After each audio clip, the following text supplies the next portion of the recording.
لله رب العالمين الرحمن الرحيم مالك يوم الدين إياك نعبد وإياك نستعين اهدنا الصراط المستقيم صراط الذين أنعمت عليهم غير المغضوب عليهم ولا الضالين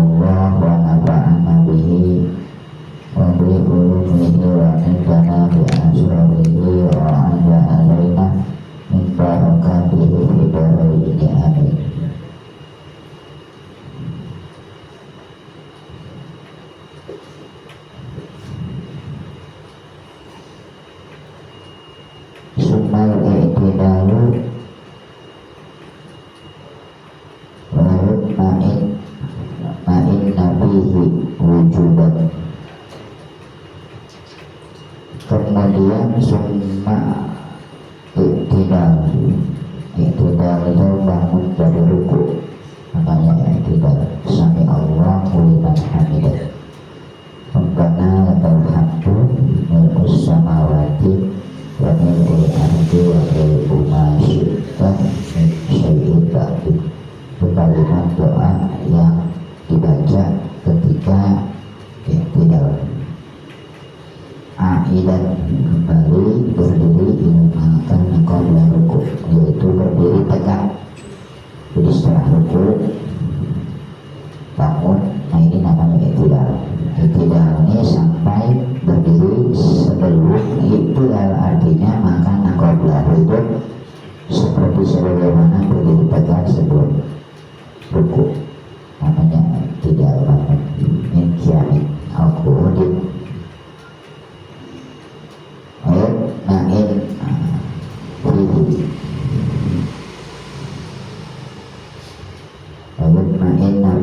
kemudian rukun selanjutnya yaitu tumakninah, duduk di dalam iktidal,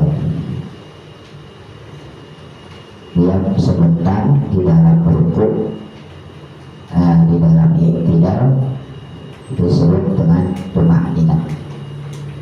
Jadi tidak bangun langsung sujud, tidak, tapi bangun ada berdiam sebentar, namanya antak, disebut tumakninah. Nah itu rukun, jangan begitu bangun dari rukun langsung ke sujud. Tidak ada tumakninah di dalam.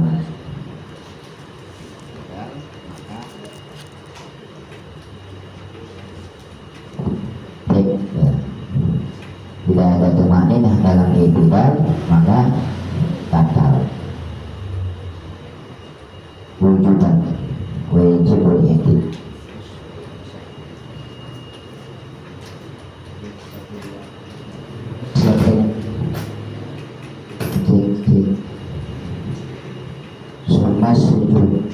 Summa sujudu marrata ini.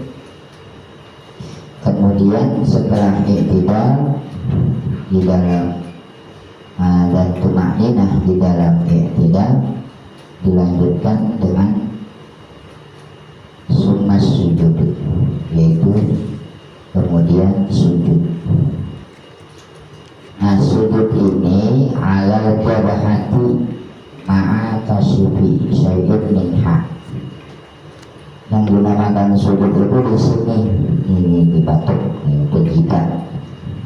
Nah ini tempatnya sujud. Aqdam sujud 1,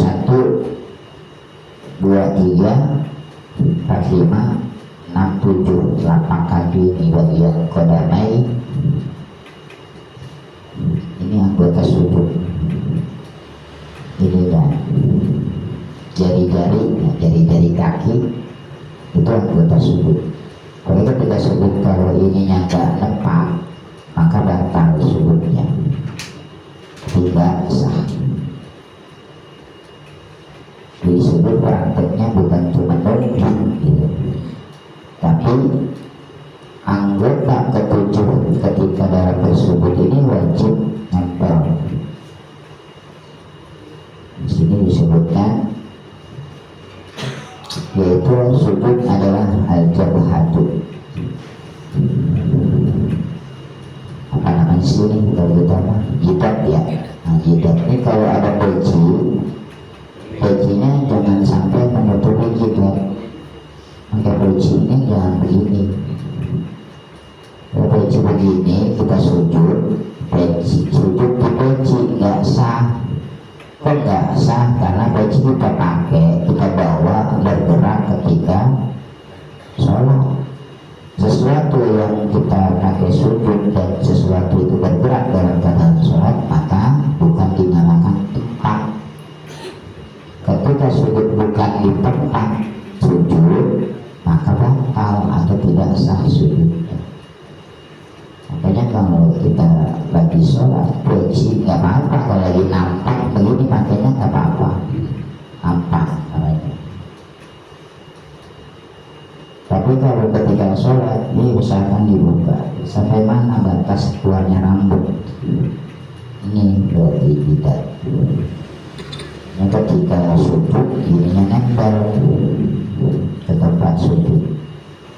Kalau sujudnya di sini ya ini jangan dibawa, ini ditaruh, berarti harus nempel ke sini. Tapi kalau sujudnya ini dibawa dan nempel ke sorban yang dibawa, ini nggak sah. Ya, ini aja yang nggak dipakai kalau kita sujudin gini, kagak sah sujud kita, apalagi peci. Rambut aja nggak sah, rambut. Pakai peci rambutnya panjang tuh kayak dia dong. Begini. Ya, segini rambutnya. Sujud tidak sah karena sujudnya di rambut. Rambut kan bagian dari kepala, gitu ya. Artinya sesuatu yang dibawa-bawa bergerak ketika sholat, maka tidak sah. Makanya rambut pakai sunnah, pakai peci menutup kepala dalam sholat.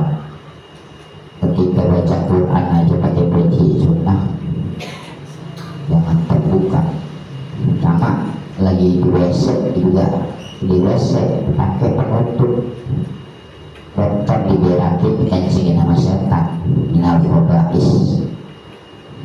Tutupin, ada kaos pakai kaos, ada sarung pakai sarung, yang pakai peci. Kamar mandi pakai peci, bilang sholat nggak pakai peci. Ini yang terbuka, jabhah terbuka.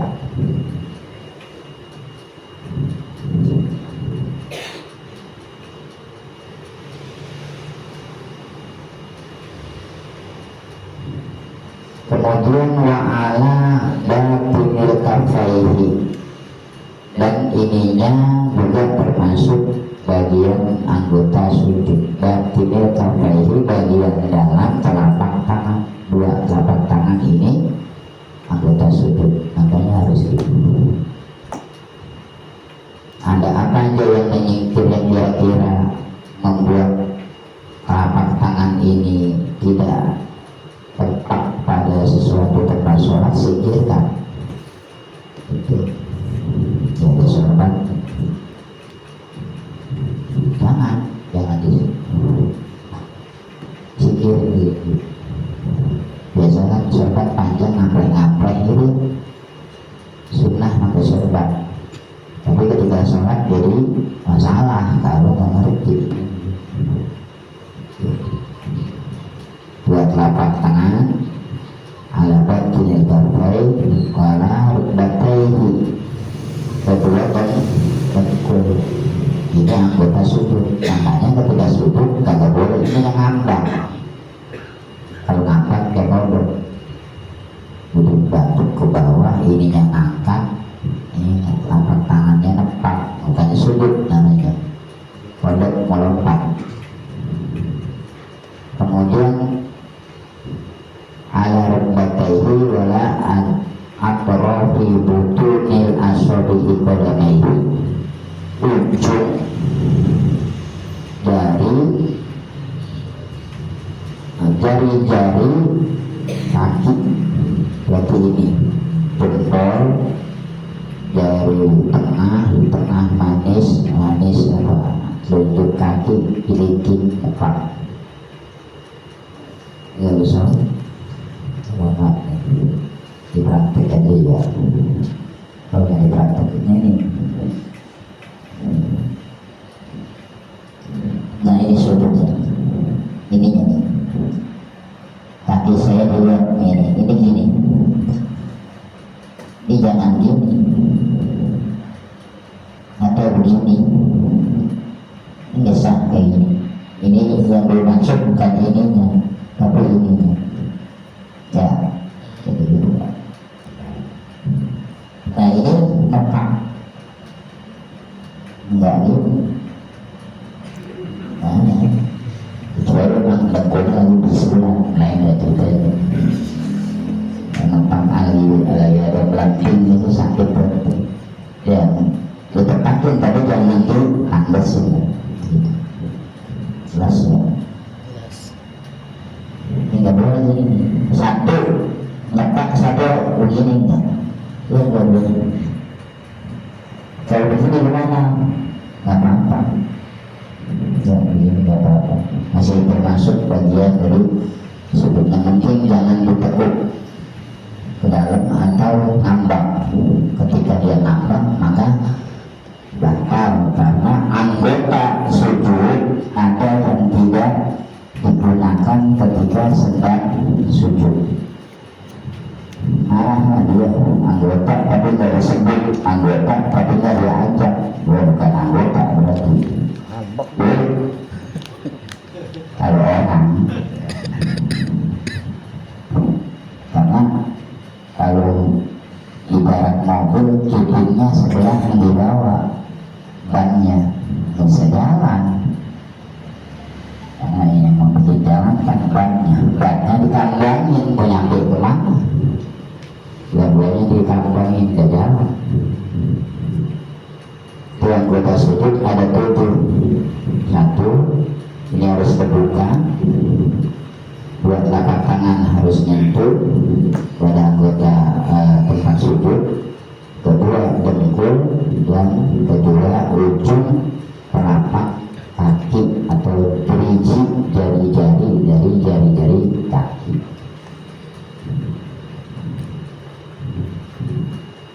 Ada yang tanya kali?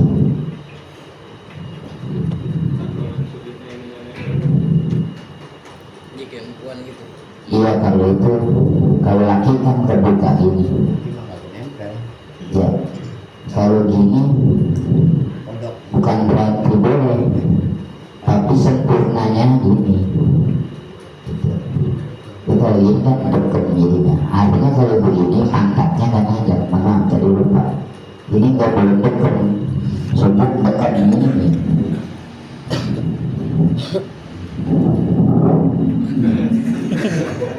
Ada berangkat pantatnya ya, ada. Paling kundang. Ini memang bukan sudut namanya. Kalau sudut ini berangkat, pantatnya diangkat. Kalau begini, ya nggak apa-apa sih kan. Kalau laki-laki itu ada kalau perempuan itu perempuan gini. Gitu. Kalau laki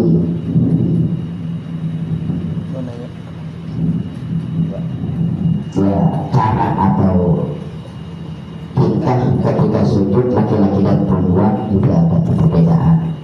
Sama ketika ada kesalahan meninggalkan sunnah apa itu hayat, maka kalau laki-laki membaca subhanallah, kalau perempuan tekuk ya imamnya salah, cara mengingatkannya gitu nggak boleh. Jadi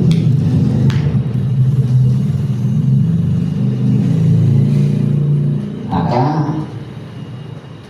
yaitu yang disebut yang demikian tadi adalah yang disebut sujud.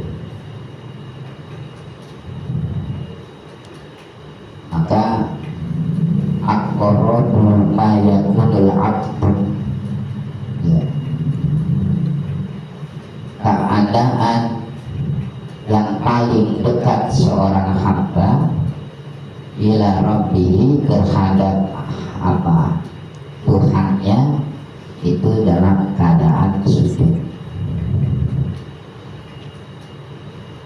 Kalau dalam sujud kita lagi sholat sujud itu kondisi paling dekat-dekatnya seorang kepada Allah Subhanahu wa Ta'ala. Fa'aksir doa, maka perbanyaklah ketika sujud itu berdoa, karena mustajabah doa itu istijabah akan gampang diterima.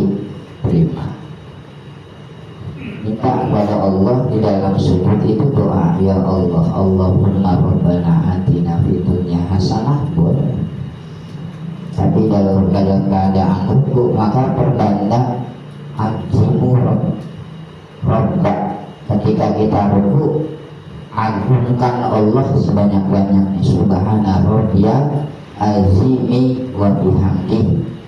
Ketika ruku bacaannya subhana rabbiyal azimi. Ketika dalam keadaan sujud subhana rabbiyal a'la. Dan minta ampunan ketika kita sujud, minta di situ doa apa saja, karena kedekatan seorang hamba kepada Allah ya, itu adalah ketika dalam keadaan kondisi sujud. Di situ ada. Lamanya kita berdoa kalau lagi sujud punya batasan? Tidak ada. Nggak ada batasan. Tidak ada. Terus kalau misalnya kita ngimam nih, terus jamaah kita sujud, lama ntar ada timbul mudarat nggak? Kalau biasa imamnya, makmumnya nggak ada. Tapi kalau misalkan biasa makmum itu pengen cepet, kitanya imam lambat, ya ada kegelisahan di situ. Soalnya kan kalau lagi sujud itu kan kagak setiap orang berdoa, kadang-kadang kan ada yang pengen kayaknya ada disebut imam tetap. Imam tetap lima waktu. Emang kalau dia sholat sujudnya lama, orang jadi tahu. Itu perlu dikasih tahu nggak bisa? Ya boleh dikasih tahu, boleh tidak, tinggal tergantung kebiasaan imam tersebut. Cuma yang jadi masalah kan kalau di sakit mata dua-duanya ya. Mungkin lagi Mata dulu nyepet tuh copot gara lamaan sujud. Gak apa-apa, perbanyak doa di situ ketika kita sujud. Mohon ampun. Sebab kapan lagi kita mohon pada Allah pada saat sujud itu sangat dekat keadaannya ketika kita dalam keadaan sholat itu ya sujud. Takutnya kalau kita lagi doa tuh kata jamaah, amat ini kalut kan, iya. Di sini adalah Nabi Sallallahu Alaihi Wasallam bersabda, Allah wa inni nuhibu an akaro al-Qur'ana roki'an aw sajidan fa'amaru Qur'an fa'adhimu fihi robba wa amma sujud fastahidu biddu'a. Maka man apa ini? Fakom minu ayus tajabalakum. Rasulullah SAW, sungguhnya aku tidak diperintahkan membaca Al-Quran keadaan roki'an ruku atau sajidan atau dalam keadaan sujud. Maksudnya membaca Al-Quran dengan niat baca Quran beda. Gak boleh kita lagi ruku baca Quran, itu gak boleh. Kita sujud baca Quran gak boleh. Tapi kalau kita lihat doa dengan Al-Quran, ayat-ayat kayak tadi Rabbana Atina itu ya, itu kan ayat yang ada di Al-Quran. Itu ketika ruku nggak boleh kita niat baca niat ngebaca ruku Rabbana Atina fid dunya hasanah itu dengan niat baca Quran. Tapi kalau kita niatin doa dengan kalimat yang ada di Al-Quran mulai, maka ketika ruku perbanyak aksiru al-jimro, perbanyak untuk mengagungkan Allah. Tapi ketika sujud perbanyak doa. Kenapa? Karena angka rumah yang sangat dekat seorang hamba kepada Tuhannya. Tahu? Kalau bacaannya Ustaz, bacaan bahasa Indonesia nggak apa-apa. Dalam hati. Ya Allah ya Rabbi, sujud. Ya. Ya Allah disuruh cepat pecah, maka ini yang dia ketawain nanti. Apalagi pakai pengeras suara ya. Dalam hati. Kalau dibuat di Indonesia, tapi kalau dengan ayat Al-Quran niatnya doa boleh. Disebut. Jadi ya intinya mah rugi orang yang kagak sholat gitu. Sebab keuntungan orang yang sholat ketika sujud itu Allah lebih dekat kepada orang yang sedang sujud. Saking dekatnya Allah, maka ketika dia berdoa di situ Allah mengijabah doa-doanya. Apalagi mohon ampun. Ya Allah ampuni dosa aku dalam bahasa, dalam hati, bahasa kita. Itu tepat sekali. Mudah-mudahan manfaat sedikit saja karena sudah malam ya. Yang sedikit ingat tadi tinggal bangun dari ruku itu rukun, kemudian tumainah di dalam i'tidal, selanjutnya setelah tumainah langsungkan sujud juga bagian dari rukun, dan sujud anggotanya ada 7. 1 adalah merupakan jidat, 2 telapak tangan, 2 dengkul, dan 2 ujung jari-jari daripada kedua kaki. Dan kemudian sujud itu diperbolehkan lama dengan menggunakan doa-doa, karena sujud merupakan adalah di mana keadaan seorang hamba dengan Allah itu aqrabu, lebih dekat. Dekatnya seorang hamba kepada Allah dalam keadaan sujud. Wujudan fi kulli ayat ma'inna wallahu a'lam bishawab. Al-Fatihah. Bismillahirrahmanirrahim. Alhamdulillahirabbil alamin arrahmanirrahim maliki yaumiddin. Iyyaka na'budu wa iyyaka nasta'in. Ihdinas siratal mustaqim. Siratal ladzina an'amta 'alaihim ghairil maghdubi 'alaihim waladdallin. Ya Rabbana tarhamna bil annana tarhamna wa annana syarafna ala syarafna wa tub 'alaina tawbatan li kulli awra sirlana awrati wa amin rawati wa firli wa tidina rabbi wa mauludina wal ahli wal irwani wa sairil hillani wa kulli dhi mahabba awjiratin awsuba wal muslimina ajma'a amina rabbi asma fadlan wa judan manna la biktisabim minna bil mustafa rasulina bi kulli suri sallallahu wa sallam rabbi alaihi adal habbi wa alihi wa sahbihi idadatul sisubi walhamdulillahi fil badai wa tanai. Amin.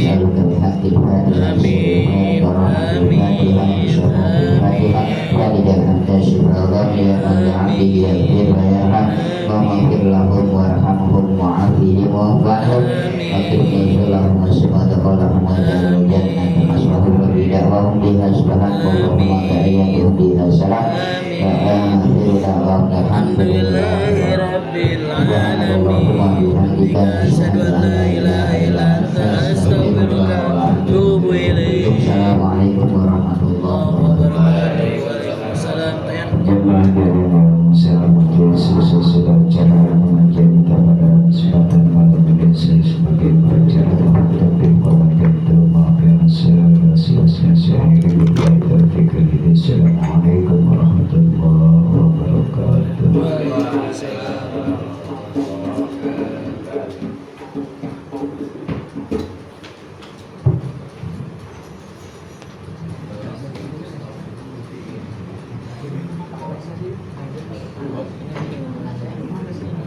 maaf.